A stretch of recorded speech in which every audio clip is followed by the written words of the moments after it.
Unlock the power of your mind. This is Provocative Enlightenment with Eldon Taylor. And welcome to another hour dedicated to the notion of enlightenment, an hour for inquiry and reflection, all in an effort to understand exactly what enlightenment means and what it is to be enlightened. An hour devoted to exploring the edge of consciousness and all that is implied thereof, an hour that recognizes the nature of the subjective experience as being at least as important as the objective reality we reside within. Indeed, an hour for the open-minded, and boy, that calls on me today, willing to examine their deepest beliefs, an hour designed to help us go further inward and perhaps challenge some of those old ideas about the world we live in and the people we have become. This is an hour where we strive to evaluate knowledge as inseparable from the total experience of reality. I'm Eldon Taylor, and this is Provocative Enlightenment. All right, well, before we get into our regular letters, I want to address that, I heard from James in the chat room, and he wrote, quote, "Excellent guest as always, Eldon. I intend to listen to the rebroadcast later today. We're always having so much fun with Ravinder and the gang that is, remote as it might be, possible for us to miss something in the broadcast." Okay, now what are you doing in the chat room that's subtracting from the broadcast? We're adding quality, actually. What you do is you get two for the price of one. So you come to the chat room and hear the show, but then you can go back and listen to the show again and get a whole other benefit out of it. Oh, I see. Now, you leave the chat room up, though, too. So if you listen to the show first, you could always go back and look at what the chat was. You can, but then you can't, participate. So you get to pick up on the jokes and stuff, and some of the other information that comes through. I want to know what kind of movies you show in there. Normally, we try to show something on the person you're interviewing because I think it really helps to see the person. It adds an extra dimension, so it's not just a voice. All right, each week I read a few of your letters as our way of paying respect to the importance you play in helping us to shape our show and improve it in every way. Last week we hosted Dr. Victor Waddell and discussed the old mechanical nature of medicine and the new approach that incorporates the entire energy of being, the psychology, spirituality, and energy from a more Einsteinian perspective.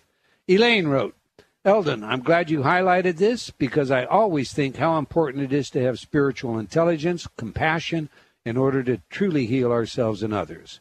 Terry wrote, "Provocative Enlightenment. What an extraordinary program. With one phone call today, Hay House Radio via Eldon has helped and given extraordinary hope to millions upon whom, quote or subquote, the suicide disease, a.k.a. tinnitus, has come upon their body. It is an intelligent program, and it also seeks to solve without enabling. Brilliant. Mr. Eldon's a keeper. I hope he stays on for a long while." Wow. Patty, thank you. I'm humbled and very grateful for your feedback and comments. Rebecca wrote, "This was interesting, and I didn't get a chance to call in, but I have to say that while neurofeedback is indeed well-studied and powerful, it is also prohibitively expensive. The recommendation of 25 to 40 sessions for the woman with tinnitus could easily cost $5,000 or more. I would love to see more shows dedicated to more accessible means of healing that can produce similar results like brainwave entrainment." Okay, thanks, Rebecca. We do have more shows scheduled, and indeed we have a whole host of specialists in this area coming in. I've been researching this area for over 25 years. Myself, I've written books on it. And we'll have Dr. Larry Dossey himself coming up pretty soon. But with that said, I'm not aware of any solid research that suggests brain wave entrainment is beneficial for conditions such as tinnitus. If it is, and you're aware of it, please do send it to me. All right, Mark wrote, "Thank you, Eldon. I just finished your book, Mind Programming, a great read and a for sure study guide. Also, I just listened to an old interview with you and George Nuri. You have opened my eyes to another world, especially the reverse speech. Wow."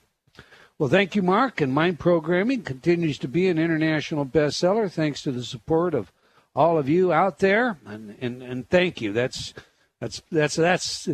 I'm having trouble saying thank you, but thank you. That's as far as okay.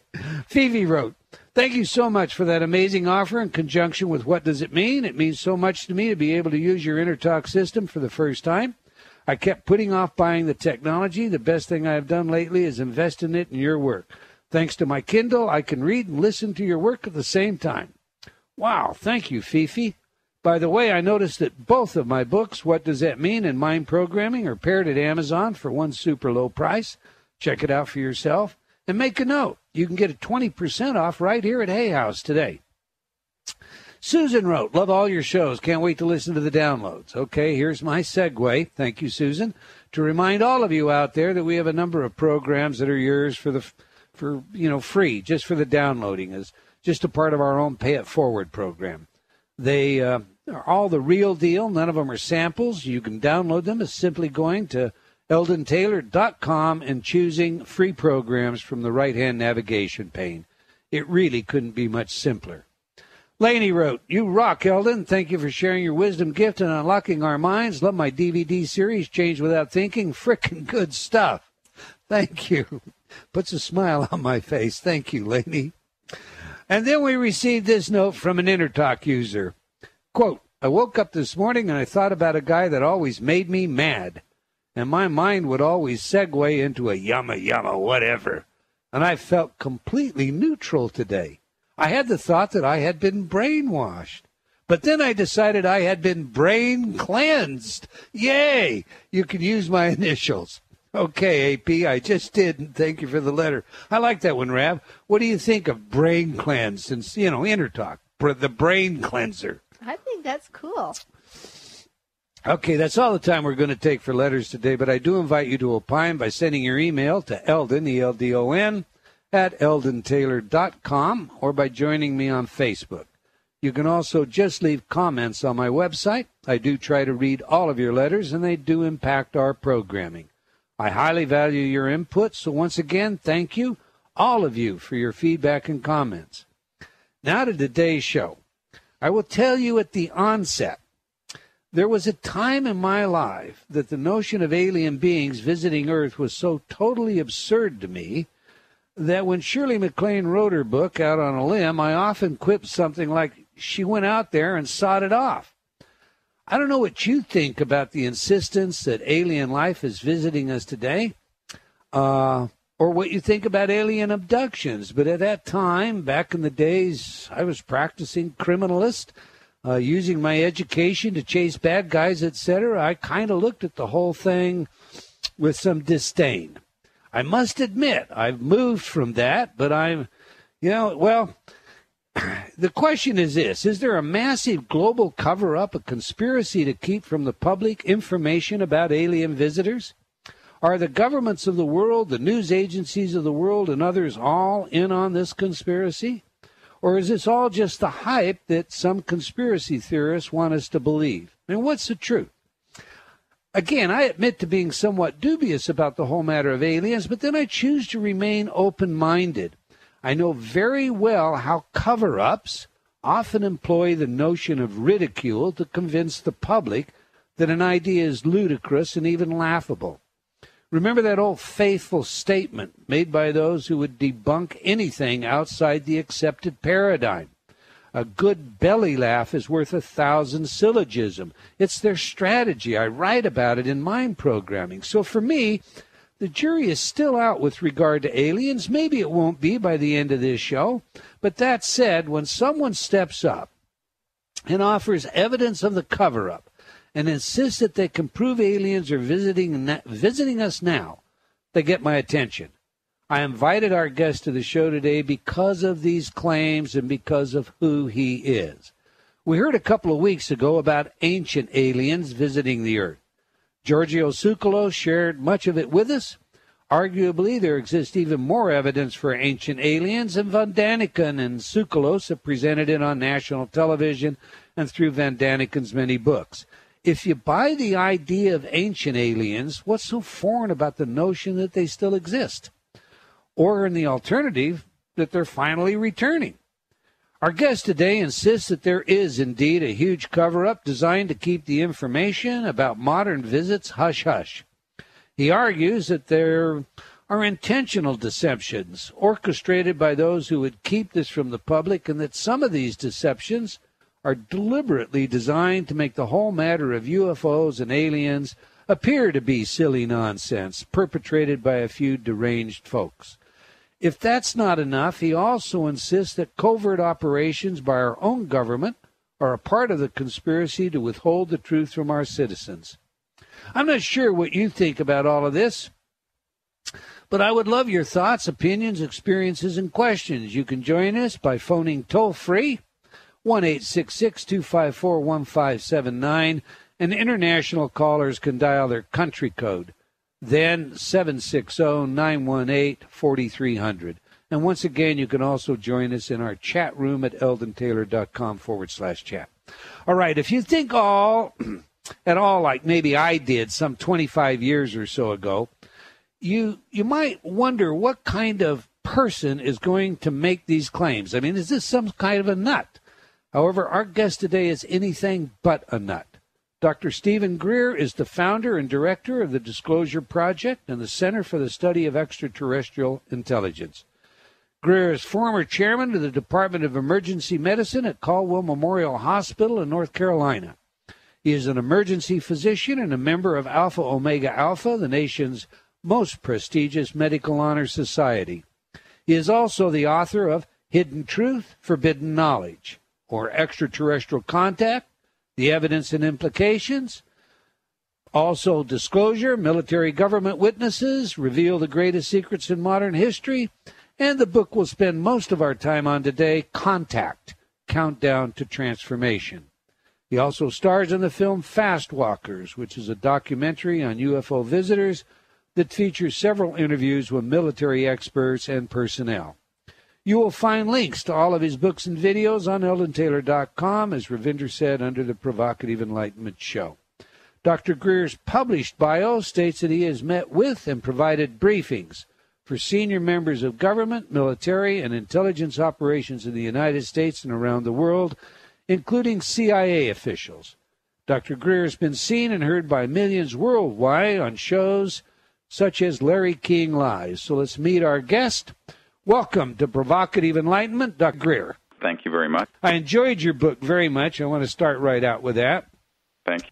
With the video, does it come with a video? I received it with it. The most recent book comes with a DVD, and at disclosureproject.org, you can get that. And also the book Disclosure, which has about 70 of these classified military, mostly Department of Defense, but also CIA officials who've come forward sort of as whistleblowers.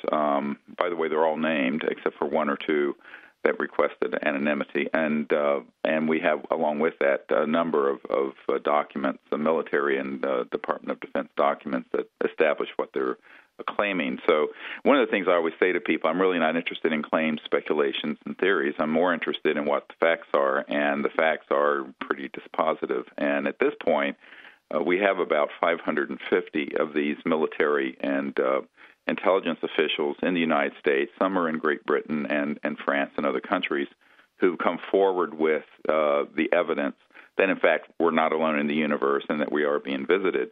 The big question most people never come around to being able to figure out, and frankly, it's not just CIA officials I've met with on this matter. I've met with the director of the Central Intelligence Agency personally to brief him on this, and he and others like him, believe it or not, usually are not told anything on this subject, and if they ask, they're lied to.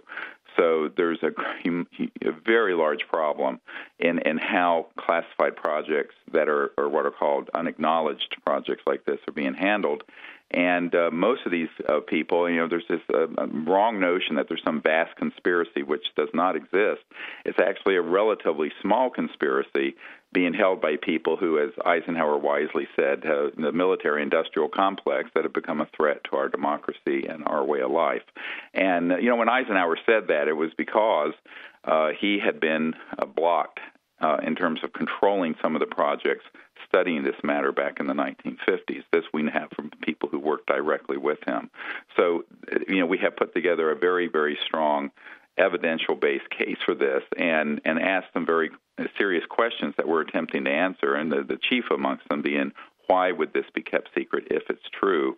And the answer tracks very quickly back to the modus operandi, quoting from a Canadian top-secret document that said that a group of people in the early 1950s were trying to study the modus operandi of these vehicles, meaning the propulsion and energy systems. And once they began to look at the physics behind how you're going to travel faster than the speed of light amongst the stars, they began to go into this area that I call transdimensional or interdimensional physics, which allows for pulling energy out of the fabric of space around us. And it means you don't need oil. And the bottom line of this is the secrecy has to do with maintaining the macroeconomic system because, frankly, we already have the means to get ourselves completely off of oil and gas and coal and nuclear power and heal the planet and heal a lot of the most pressing problems facing humanity.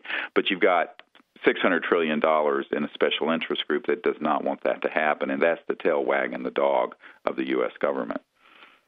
Okay, now I wanted to start out with asking you how you got involved in this, but since we've gone to some names, I'm just going to have to come straight up at you. We do that here, and there are anyone that does any research on this or that looks at your work in it has to recognize that you do use a lot of names. You do name sources.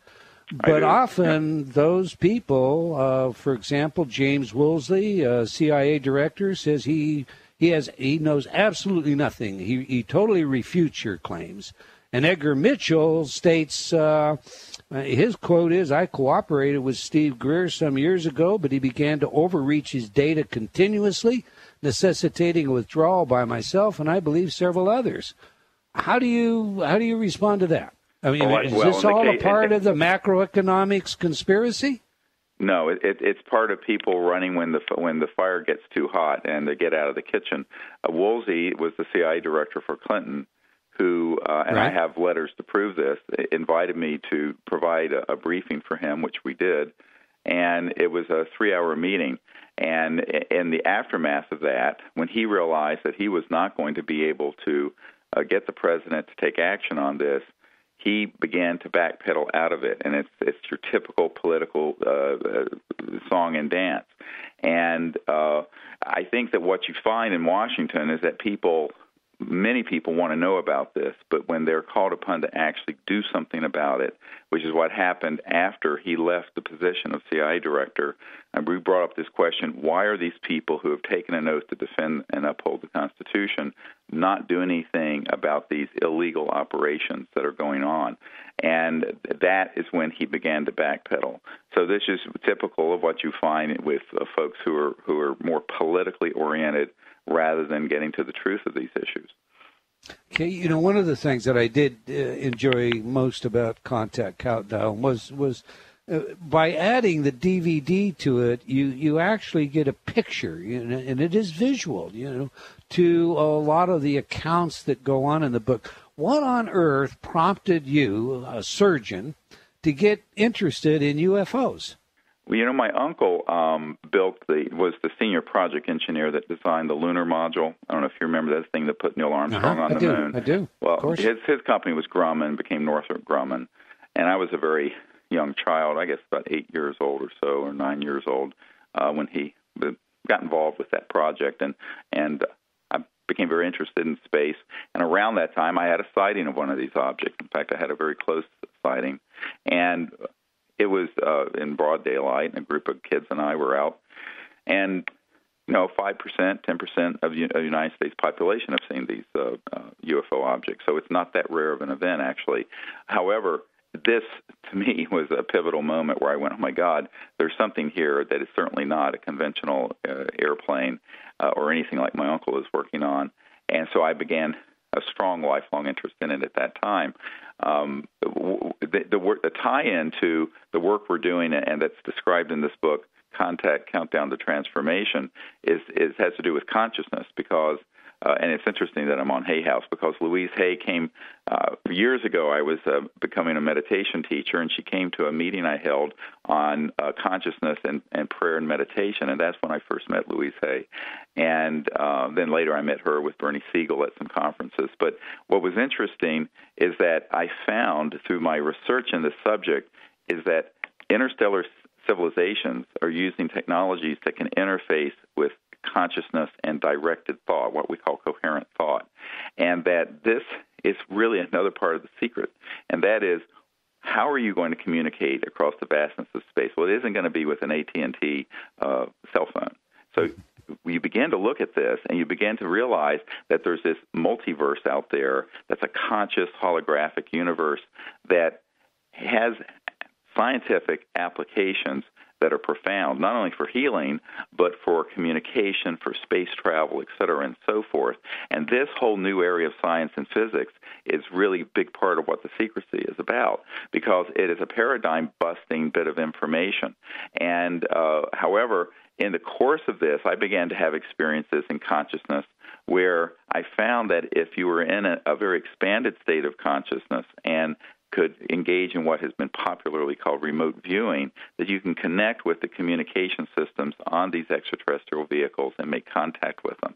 And this is something which is, of course, enormously controversial. I'm sure this is what Mitchell was talking about going off the reservation, because it's a bridge too far for your reductionist, materialistic, linear thinking kind of people. But it is also part of why the whole issue is secret, because the truth is so much more bizarre than the fiction that's out there that you see in Hollywood or in documentaries and movies, and actually more interesting. It really speaks to this whole new kind of confluence of where physics and the science of consciousness are coming together, except in this case, as Dr. John at the Peer Lab at Princeton said to me, we're basically doing in an applied experiment with the Center for the Study of Extraterrestrial Intelligence what has been done in labs and other places that verify this sort of non-locality that Larry Dossey talks about, or this aspect of the conscious mind that's in an omnipresent resonant field. And this actually does have applications for contact and for science and for technology. And I also might add, at a less conscious level, perhaps, on transdimensional energy systems that allow for transportation. You know, these objects that people have reported, and we have the head of the FAA gave us actual original digital videotapes of these objects moving in a nonlinear way while a 747 Japan Airlines aircraft was tracking it, and it was tracked on military aircraft. We have all this dispositive evidence, and what you see on this videotape is a nonlinear movement. It doesn't move like an aircraft from point A to B. It's at one point, it dematerializes, reappears at another point in space 40, 50 miles away. And this is verified through multiple radar tapes from multiple locations, ground and air-based. And what you find when you look at the science of that is that this is speaking to an entirely new view of our universe, and also of how we might be able to get energy from the fabric of space-time. And the reason that ends up getting ridiculed a great deal is that I'm sure the people who have oil and gas and coal do not want it to be known that we have not needed these Earth-destroying technologies for at least Dr. 50 Greer, or 60 years. We have a hard break coming up. We'll have to pick this one up after the break. And I definitely want to hear more about this materialization, dematerialization, however, you know, I mean, there's got to be a mechanic behind that, even if it's beyond us. You're listening to Provocative Enlightenment. My guest today is Dr. Stephen Greer, and we're discussing his books. It's his books, The Theory of Ufology and this whole notion of aliens. We'll be right back after these words from some of our friends. Be sure and stay tuned. Every day, every moment, we face choices. Yet, how many of those choices are truly our own? Are you ready to step onto the path of discovery? Read Eldon Taylor's New York Times bestseller, Choices and Illusions, now revised, updated, and expanded. Eldon combines provocative information, scientific research, and his own life's journey into a powerful message that we have the power to change. All we must do is be willing to choose to take the chance and change. Get your copy today from all bookstores.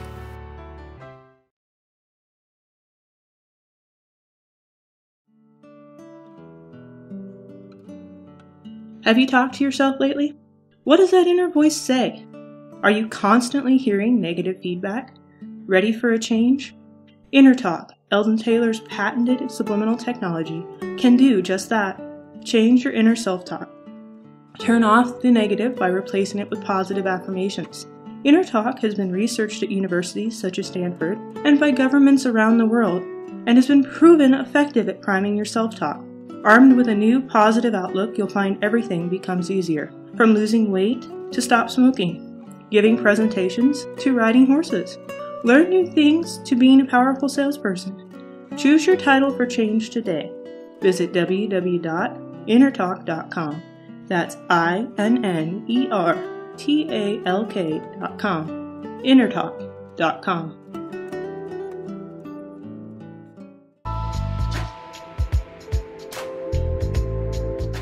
Unlock the power of your mind. This is Provocative Enlightenment with Eldon Taylor.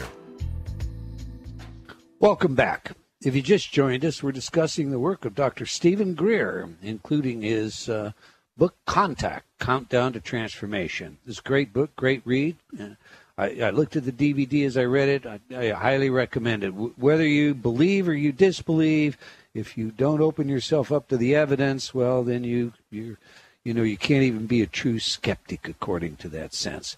The man's moving me, but before we get back to today's show, I want to invite you to check out our all-new Provocative Enlightenment website. Just go to provocativeenlightenment.com. Also, how about liking our Facebook fan page for Provocative Enlightenment Radio? As a fan of the show, you will also receive some special announcements and incentives from time to time. It's just our way of thanking you for your support. I'd also like to invite you to join me on Facebook while you're there, and of course you can follow me on Twitter. Now, we did a survey at the beginning of the show in the chat room on how many of you embrace the idea of aliens visiting us now, and to my surprise, 75% of you did. 25% of you were unsure. None of you disbelieved. We're going to do a survey again toward the end of the show to compare that because our guest is very convincing, and I'd like to know if you're being moved in the same sense that I am. All right. Now, before the break, we were talking about the materialization and dematerialization somehow in the space-time continuum of alien ships. But from the chat room, we had many comments come in, and one of those comments is worthy of just getting up on the air before we go back. So let's go to Erica, who we encouraged to call from Atlanta, Georgia. She's on line one. Erica, I believe you have something you'd like to add. Please do. Hi, thanks. I had just mentioned that I was in the U.S. Army military intelligence a little over 30 years ago, and we were instructed that whichever country captured an alien, they were to get what they could out of them and then kill them. And I was just absolutely horrified to hear that, especially that our fine country would participate in something like that. And I was also pretty surprised that somebody who was somebody thought that the possibility was real enough that they actually had a policy about it. Yeah. Well, you should, by the way, you should contact me through disclosureproject.org, and we can discuss this further. But this is actually as a standard operating procedure, and unfortunately, contrary to what most people could even imagine, there have been operations since the 1940s that have had this policy that you're describing. And if you look at the over 500 military and intelligence people I have who are working with me now, a number of them have been on these sort of teams. Some are under the cover of an NBC, Nuclear Biological Chemical Retrieval Team. But and I think what folks have to understand is that there has been a militarization of this situation, which redounds not to the benefit of humanity, but to a very small classified area of folks who really want to know the science behind these interstellar vehicles. And by the way, no one in the business calls them UFOs. They call them ETVs, which are extraterrestrial vehicles, or ARVs, which are alien reproduction vehicles, which are the ones that Lockheed Martin and Northrop, my uncle's old company, are making that are anti-gravity devices out there in the high desert of California and out in Utah near the Dugway Proving Grounds, and also in Georgia, I might add, out near one of the air bases there. So one of the things folks need to understand is that when Rumsfeld said there's $2 trillion missing out of the Department of Defense budget, he's talking about this area. And And most folks can't imagine that, when I was briefing the head of the Defense Intelligence Agency, and you would know this position, J2, the head of Intelligence Joint Staff, neither of these men, one was an admiral, one a general, had access to these projects, but I had given them a top-secret document that had the project code names and code numbers on it that had been provided to me, and they were able to trace them down. However, when they finally got hold of those compartmented operations, they were told, and I'm quoting, "You don't have a need to know, and we're not going to read you into this program." So one of the real problems here is governance, where there has been a subversion of the chain of command from the president on down.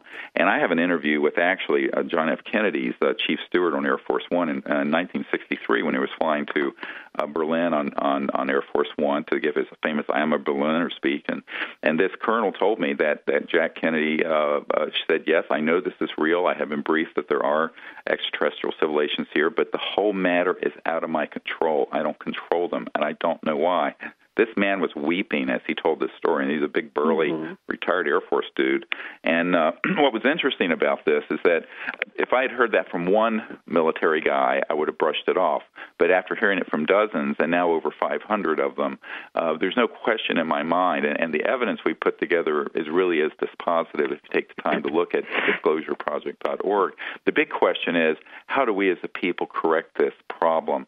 And that's where you shine the light. I mean, this is why I founded the Disclosure Project back some years ago, and we continue to pull people from these classified projects who have the courage to come forward and put their testimony out. But something else has to happen, and that is, I think we have to become citizen diplomats, because there is a policy to target these extraterrestrial vehicles and capture them and kill them. But there's another side of humanity that's a more beautiful side and a more healing side and a more conscious side. And the reason I formed CSETI, and if you go to cseti.org, you'll see the programs we're doing, we really feel that people need to become citizen ambassadors from Earth to these people. And as outrageous as that sounds, and this has gotten me a great deal of ridicule, I know that, but you can do it. And I think that we need to have, just like Physicians for Social Responsibility, we're going over to the old Soviet Union during the darkest days of the Cold War, we need to become people who understand that we're not alone, that these civilizations are completely non-hostile. I mean, let's face it, if you can travel faster than the speed of light, if they were hostile, we would be done by now. But I think that the bigger question is, who's showing the face of humanity to these interstellar visitors? It's the worst elements of humanity, not the best. And we need people like, the Honorable Paul Hellyer, who's now working with us, who used to be the Minister of Defense for Canada. We need wonderful people like I worked with for some years, Senator Claiborne Pell, who those of us who were poor, like myself, who went to college on Pell Grants, this man epitomized noblesse oblige and was this wonderful man. A lot of people like that should be on a committee dealing with contact and interfacing with these civilizations rather than these shadowy, very secretive programs that do not have the oversight of the Congress or the President. Well, if I had not heard it with my own ears, I probably wouldn't have believed it. I would have thought it was just some conspiracy people just being nuts.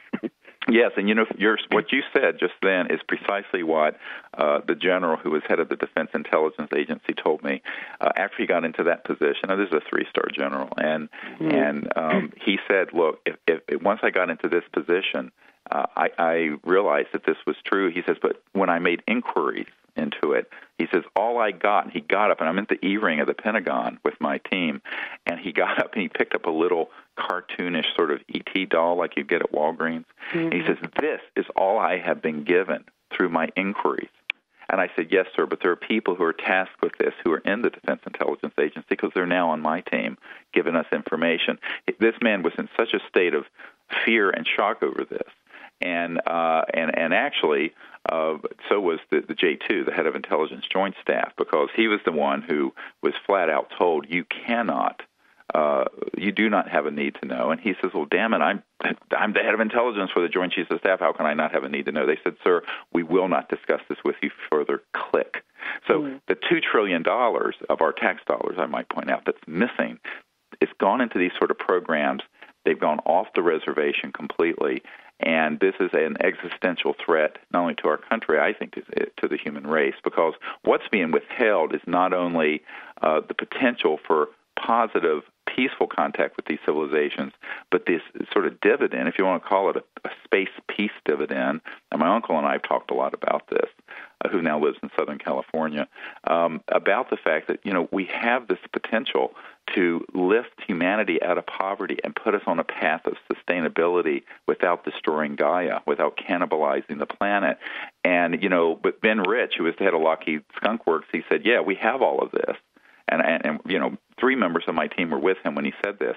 And the Skunk Works, of course, are the super secret operations at the Lockheed Martin Corporation.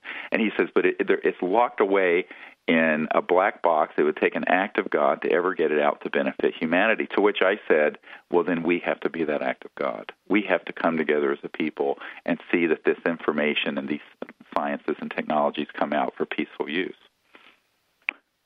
Mm-hmm. Well, that's, all right, Eric. That's encouraging. Thank you very much. Thank you for calling. Mm-hmm. Appreciate you.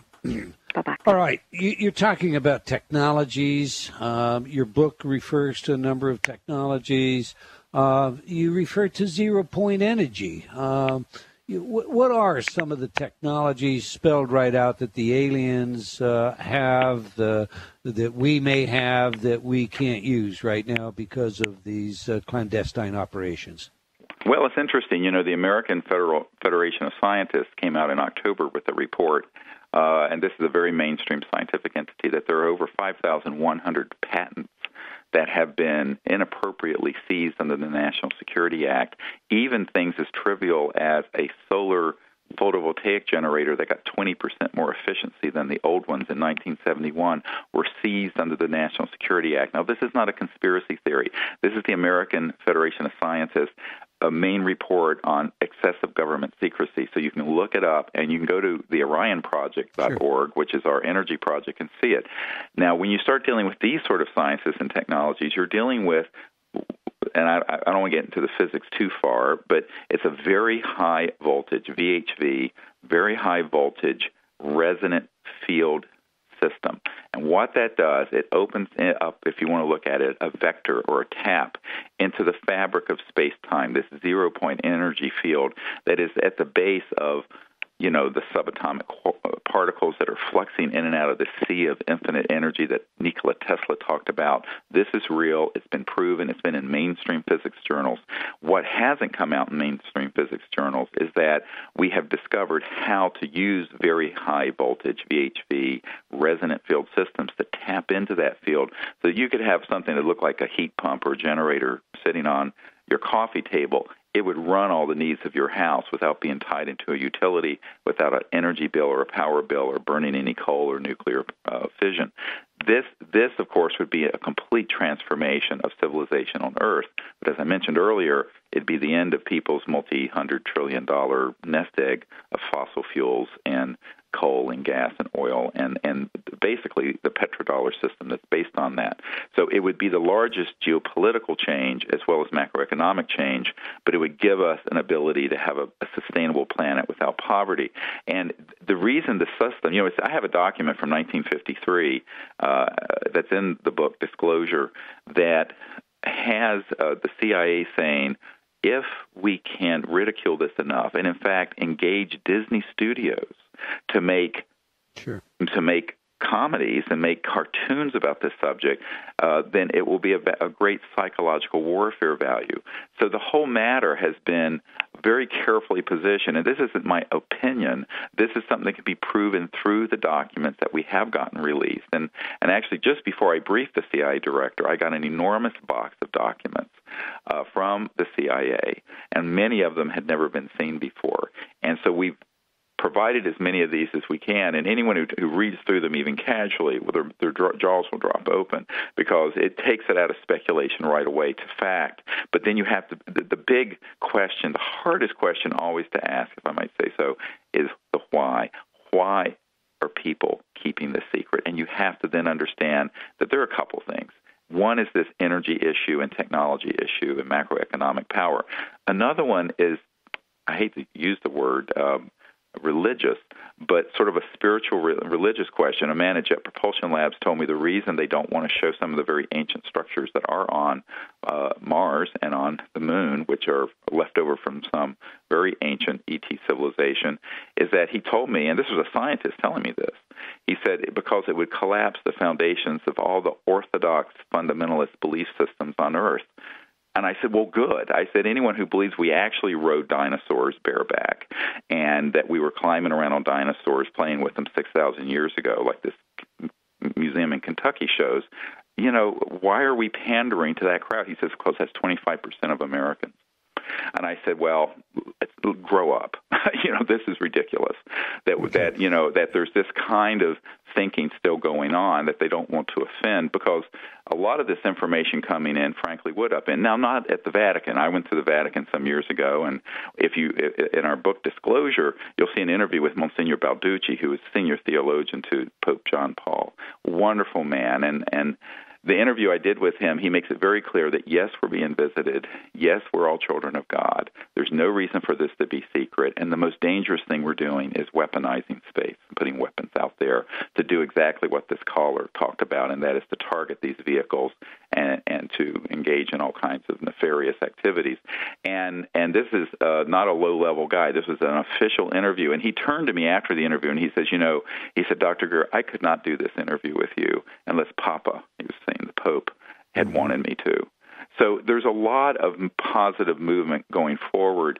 I sometimes worry it's too little too late, but we do need to get this information out because the world really can't wait while these classified projects run amok. We need to go and make peaceful contact. And I'm actually going to be in Southern California at the Conscious Living Expo this weekend, February 13th and 14th. And then I'm going to be doing a 3-day training in Orange County, February 18th, 19th, and 20th. If people want to come to that, well, we're going to go out into the stars every night and practice these protocols of remote viewing and contact so people understand that it really isn't difficult to make contact. However, you need to at least approach it with an open mind and free of the fear and prejudice that passes out there. There's so much negativity on this subject. If you were to believe Hollywood and all the videos out there, you'd think that everyone's being, abducted and raped and mutilated, and there's nothing of the sort going on. I think all of that is just concocted to try to kill people's interest and also to make people afraid. So you're saying that abductions, that's a concoction? I think that as is currently described, there are people who have had contact, but a lot of that has been concocted by the intelligence community to scare the hell out of people. In fact, I know personally some of the people involved in the abduction community have been funded by those interests. And I know this for a fact. So the question becomes, why would they want people to be afraid of aliens? Well, you know what Werner von Braun, who invented the rocket for Hitler, said right before he died? He said, look, first we'd have the Cold War, then there would be global terrorism, and we released this before 9/11, by the way, and then there would be the alien threat, because eventually they want to be able to unify everyone, kind of like the movie Independence Day, where they say, come on, let's kick alien butt, and unite everyone in this sort of a Manichaean battle for Earth between the dark and the light forces. And unfortunately, the New Age and the UFO subculture have taken this bait, hook, line, and sinker. And I think most of it is rubbish. Okay, now, I listen to your arguments, and I reflect. And I'm old enough to realize that every single one of these, from the macroeconomics, the petrodollars, they've been around 50-plus years. Oh, yeah. So there's nothing new about these arguments. Now, my question then would be, you get documents from the CIA. Are you getting these under the Freedom of Information Act? Do you have sources inside? I have Your literature indicates that you have direct contact with aliens, that you're able to call them in, that indeed you teach people how to do that. Yeah, because it isn't difficult, because, the ETs actually would like to have some way of making contact with humans that is not dominated by a military paradigm. And right, but the psychologist in me says you position people. I mean, you're familiar with positioning. I heard you go through that. You position people. You say things to them like there is someone in the group without good intent and a clean heart if they don't show up. Or the ETs feel threatened by the U.S. military, or even though they won't fully materialize. And these are your quotes. they will manifest in 1,000 other ways. So the psychology of the individual is completely positioned. They either then see, hear, experience, or they're the one guilty, perhaps, of not bringing it. So my question is, how do you do this? How do you know this directly, Dr. Greer? But they're not puppets on a string. I mean, you set up the conditions and you attempt to make contact and then see what happens. I mean, obviously, nobody has sort of control over whether an ET vehicle or a being is going to show up. But if you go to cseti.org and cseti.org, you're going to see images and things of encounters that have happened, and there are other ways that everyone's very visually oriented, but we have been out in very remote areas where a set of electronic tones have come in from a sort of trans-dimensional space-time, and all kinds of unusual phenomena. And I think that people, rather than a sort of teleologic approach to this, there are many ways that interstellar civilizations may want to contact humans. And we have to think for a minute, if we showed someone a cell phone 200 years ago, they'd probably burn you at the stake as a witch. We're dealing with civilizations that may be hundreds of thousands to millions of years technologically more developed, or even a few thousand. But if you extrapolate out thousands of years of the technological pace we're on, almost every aspect of how they might appear would look like magic to us. So there has to be a sense of humility that there are a lot of ways that these advanced civilizations could appear besides something that looks like a Steven Spielberg movie. And in fact, that's the least likely way, in my opinion. There are other ways, and many people who've had contact have had this contact on these other trans-dimensional and conscious levels, because I think that is the reality of interstellar travel. I think it's not an accident that area at Nellis Air Force Base is called Dreamland, because some of this stuff seems like a lucid dream when it's happening. And it gets into some very, very interesting ideas of reality, which are probably beyond the scope of this hour we have together. But it's something we can understand and can put into an operational paradigm and learn to become ambassadors from Earth, sort of citizens to ambassadors to Earth, just like the Physicians for Social Responsibility became ambassadors informally to the Soviet Union and helped create the sort of détente and eventually the glasnost and perestroika that occurred. And I think this is exactly what we as citizens need to be doing. Okay. Yeah, I find it very interesting. Your material is... to cover it properly in 1 hour is just ludicrous. We could spend several hours on this. Quickly, crop circles. Tell me, you cover some of the crop circles. You mentioned the tones, the frequencies. Is this a method of communication? I believe the ones that aren't hoaxed are, yes, but there are many of them, of course, that are hoaxed. I think Colin Andrews, who coined the term crop circle, and he and I are both going to be at Conscious Life Expo in L.A. this weekend. He feels that probably 70-80% of them now are hoaxed, but the ones that are real, if you take out all the noise and find the real sound, are really profoundly interesting. And they seem to be some type of archetype communication. And in addition to that, there have been well-demonstrated ET vehicle sightings in and around the crop circles. We had such an encounter, our own group, but also these electromagnetic tones and frequencies. The BBC was with Colin Andrews and Pet Delgado in a crop circle when suddenly this very unusual electronic tone started coming out of the space around them, and it actually damaged the BBC.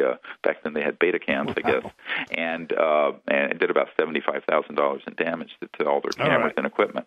But we have that recording, by the way, and the recording is an amazing thing to hear. Okay, we're out of time. Give your website again so everybody can follow up and go there, please. Yes, it's cseti.org for those who want to come to these trainings and expeditions. And for Disclosure Project, it's disclosureproject.org, O-R-G, because we're a nonprofit. And there are several books. As I say, there are links on my site. Contact, Countdown to Transformation, one that I've personally read, definitely worth reading. I invite you all to go look at it. I mentioned earlier that we had a survey we ran at the top of the hour. We've done a post survey, and what we have now, 83% believe in UFOs. So it sounds like you've been convincing. We appreciate your visit. We hope all of you have enjoyed our hour. We hope you'll join us again next time, same place, same time. And if you have comments on our show, do let us all know. Okay, until next time, wherever you are in the world, remember, believing in yourself always matters.